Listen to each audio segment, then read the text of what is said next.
नमस्ते दोस्तों, आपका स्वागत है मेरा यूट्यूब चैनल टेक्निकल दीपक में। आज की इस पार्ट में हम बात करेंगे आपके लैपटॉप के बारे में जो कि आपने उसे रिपेयर के लिए डाला था किसी रिपेयर शॉप में, और आपको बताया ये गया कि आपका लैपटॉप का मदरबोर्ड जो है वो शॉर्ट हो गया है, उसका सीपीयू शॉर्ट हो गया है या फिर उसका आईओ शॉर्ट हो गया है। ऐसे बहुत सारे रीजंस आपको वो जो दुकानदार है वो आपको देता है। अगर वो कहता है कि इसका मदरबोर्ड रिपेयर नहीं होगा, आपको नया मदरबोर्ड डालना पड़ेगा।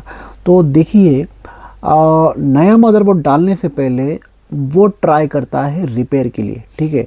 लेकिन अगर वो रिपेयर के लिए आपको पैसे अगर मांग रहा है 5,000 6,000, ठीक है, तो मुझे लगता है कि इससे अच्छा आप उसमें नया मदरबोर्ड डालें तो उसकी लाइफ बहुत ज़्यादा आपको रहेगी, ठीक है। तो देखिए, अगर आपका लैपटॉप का मदरबोर्ड ख़राब हो गया है तो सबसे पहले आपको क्या करना है, ठीक है। सबसे पहले आपको उससे पूछना है कि अगर ये मदरबोर्ड मैं रिप्लेस करवाता हूँ तो इसका कॉस्ट मुझे कितना पड़ेगा, उसके बाद इसका वारंटी मुझे कितना मिलेगा। अगर वो आपको जैसे आप नया लैपटॉप है तो नया लैपटॉप की जो प्राइसिंग जो होती है वो लगभग 10,000 से 15,000 के बीच में उसकी प्राइसिंग रहेगी। अगर वो 4-5 साल पुराना लैपटॉप है उसकी प्राइसिंग लगभग 8,000 से 10,000 के बीच में उसकी रहने वाली है, ठीक है। और अगर आपका 10 साल पुराना लैपटॉप है, लगभग 5 साल से 10 साल पुराना अगर लैपटॉप है तो उसकी प्राइसिंग 6,000 6,500 7,000 ऐसी प्राइसिंग उसकी एक एवरेजली उसकी होती है। लेकिन बहुत सारे दुकानदार या फिर आप जब डिस्कशन करते हो अपने दोस्तों के साथ या फिर किसी के साथ भी, तो आपको कहा जाता है हाँ यार उसका लैपटॉप का जो मदरबोर्ड है वो बहुत महंगा मिलता है। तो बहुत महंगा मतलब कितना कितना, तो कुछ कहते हैं 10,000, कुछ कहते हैं 15,000, कोई कहता है 20,000 25,000, मतलब ऐसे डिपेंड करता है। एक्चुअली अगर वो नया गेमिंग मदरबोर्ड अभी के फ़िलहाल अगर वो गेमिंग मदरबोर्ड है, हाँ, तो वो इसका 20-25,000 भी हो सकता है। लेकिन आपका जो लैपटॉप है वो 5-10 साल पुराना है तो आपको ये वीडियो इतना हेल्प करेगा। आप अगर लास्ट तक इसे देखते हो तो मैं आपको इसके लास्ट में आपको इस वीडियो में मैं आपको बताऊंगा, बीच बीच में आप देखते रहना, आपको मैं बताऊंगा कि इसका प्राइसिंग जो होता है वो लगभग क्या क्या होता है और कैसे होता है, और सबसे सस्ता मदरबोर्ड आपको कहाँ मिलेगा, इसकी जानकारी मैं आपको वीडियो में आज देने वाला हूँ। तो ये वीडियो आपको लास्ट तक देखना है। एक बहुत ज़रूरी चीज़ आपको मैं बताना चाहूँगा, जब भी आप लैपटॉप के मदरबोर्ड को हैंडल करने की कोशिश करेंगे तो कुछ चीज़ें जो है वो आपको केयरफुली, ये जो मैं आपको बताने जा रहा हूँ ये आपको ध्यान में रखना बहुत ज़रूरी है। क्योंकि अगर ये आप चीज़ें फॉलो नहीं करते हो तो आपका मदरबोर्ड शॉर्ट होने के चांसेस 99% बढ़ जाते हैं। देखिए, जब भी आप लैपटॉप का नीचे वाला बॉटम पैनल जो है उससे आप खोलते हो, खोलने के बाद आपको क्या करना है कि सबसे पहले आपको जो बैटरी का कनेक्शन जो होता है, यहाँ से ये जो कनेक्टर है यहाँ से आपको निकाल देना है, ठीक है। और आपको हैंड ग्लोव्स पहनने हैं, हाथ में आपको हैंड ग्लोव्स पहनने हैं ताकि आपका बॉडी अर्थ हो के मदरबोर्ड शॉर्ट ना होने पाए। देखिए, अगर ये यहाँ पे लगा होगा, आप किसी भी पार्ट पे अगर हाथ लगाते हो तब भी शॉर्ट होने के चांसेस बहुत ज़्यादा होते हैं, ठीक है। उसके बाद देखिए, हर एक मदरबोर्ड में, मैं ये नहीं कहता हर एक मदरबोर्ड में होता है, लेकिन बहुत सारे मदरबोर्ड ने उसका बायस ये जो सीमॉस बैटरी जो होता है ना, ये बैटरी, इस बैटरी को निकालने के बाद इस बैटरी को आपको निकालना बहुत ज़रूरी है, ठीक है। देखो, अभी इसमें पावर सोर्स कौन से होते हैं। एक होता है यहाँ पे उसका डीसी इन मतलब जो एडाप्टर से हम जो देते हैं वो डीसी इन, ये नंबर 1 हो गया। नंबर 2 है इसका बैटरी पावर, ये जो बैटरी होता है ना इसका, ये बैटरी पावर। और तीसरा जो है इसका सीमॉस बैटरी, ठीक है।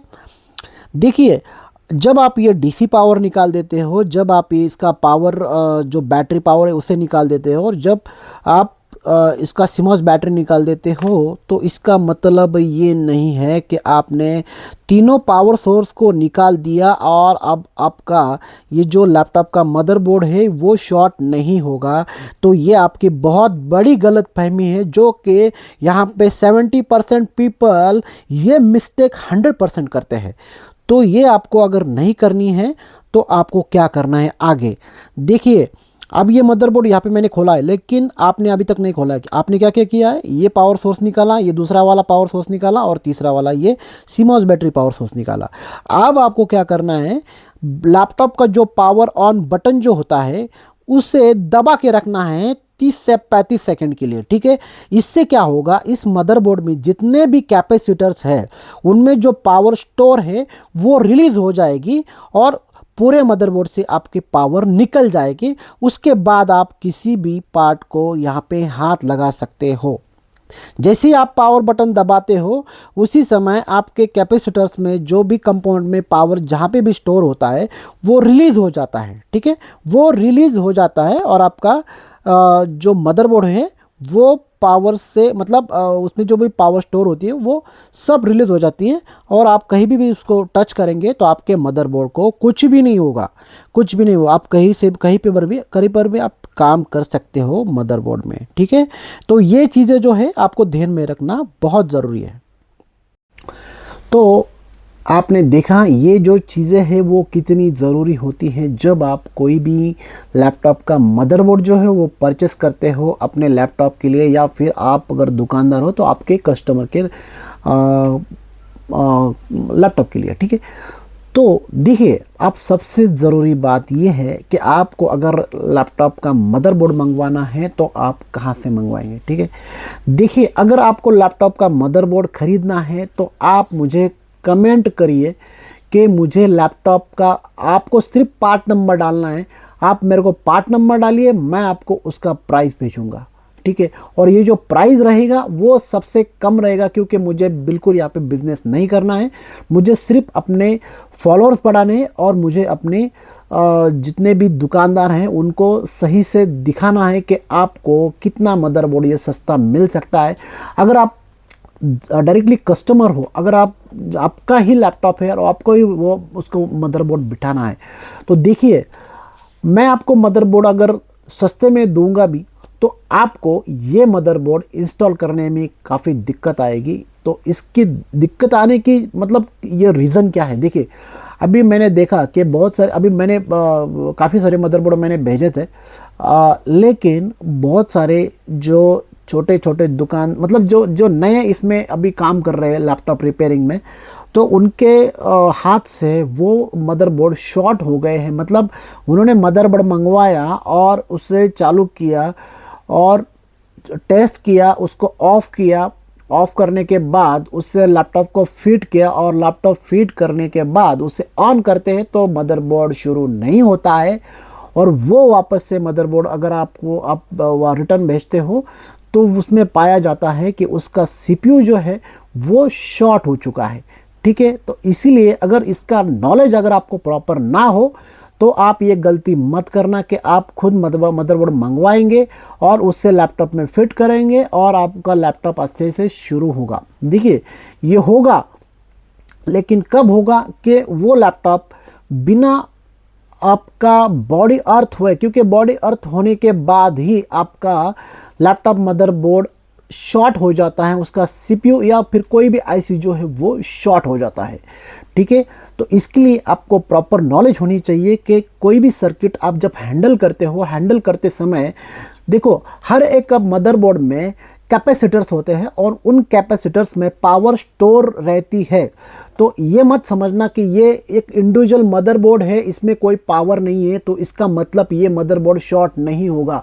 जैसे अगर मैंने ये लैपटॉप को खोल के मैंने इसको हाथ में लिया, अगर ये मेरे बॉडी अर्थ से इसमें मैंने हाथ लगाया तो इसका IC, इसका CPU शॉर्ट होने के चांसेस 99% इसमें होते हैं। तो आपको ये चीज़ ध्यान में रखनी ज़रूरी है। जब भी आप मदरबोर्ड मंगवाएं उसको अच्छे से फिट, मतलब बहुत ही केयरफुली उसको आपको फिट करना है, तभी आपको लैपटॉप ऑन होगा, नहीं तो आपको फिर से लॉस होने वाला है। इससे अच्छा आप किसी अच्छे दुकानदार के पास जाए, उससे मदरबोर्ड आप थोड़ा सा कम ज़्यादा करके बिठवाए। लेकिन अगर आप दुकानदार हो तो फिर आपको बताने की ज़रूरत नहीं है, आप आपके हिसाब से उसको अच्छे से फिट करके कस्टमर को दे सकते हो। देखिए, अब इतनी सारी मैंने बातें आपको बताई। देखिए, आप कुछ मदरबोर्ड मेरे पास रहेंगी, कुछ मदरबोर्ड नहीं रहेंगे। जो नहीं रहेंगे, और जैसे अभी देखो मैं रहता हूँ मुंबई के पास, ठीक है, तो मेरे को जो मदरबोर्ड्स मिलते हैं वो मुंबई से मैं लेता हूँ, और जितने भी मेरे दोस्त या फिर जो भी दुकानदार है और जो भी कस्टमर्स मेरे को फ़ोन करते हैं कि ये वाला पार्ट मेरे को चाहिए, तो मैं उनको भेजता हूँ, कोरियर से मैं उनको भेज देता हूँ, ठीक है। तो ज़रूरी चीज़ क्या है कि मेरे को मुंबई से सबसे सस्ता मिलता है, इसीलिए मैं दे पाता हूँ एकदम सस्ते में, ठीक है। अगर आपको भी चाहिए तो मैं आपको एक नंबर शो करूँगा अपने वीडियो के ऊपर, तो वहाँ पे आपको मुझे सिर्फ व्हाट्सएप करना है, कॉल बिल्कुल नहीं करना, क्योंकि देखो मेरा भी बिज़नेस है, तो मैं इतने ऑलरेडी कॉल उठा चुका होता हूँ तो मैं रिप्लाई नहीं कर पाता।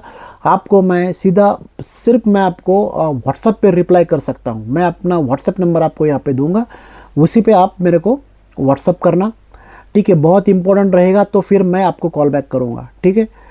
तो देखिए, ये जो मैंने वीडियो बनाया है ये आपके फ़ायदे के लिए बनाया है, ताकि आप यहाँ मतलब किसी भी मदरबोर्ड लेने से पहले कहीं पर भी आप यहाँ पे ना फंसे इसी के लिए, ठीक है।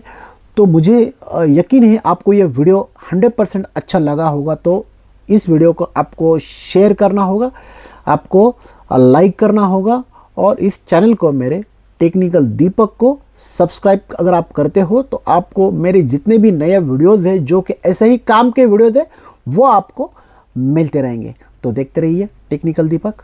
Thank you.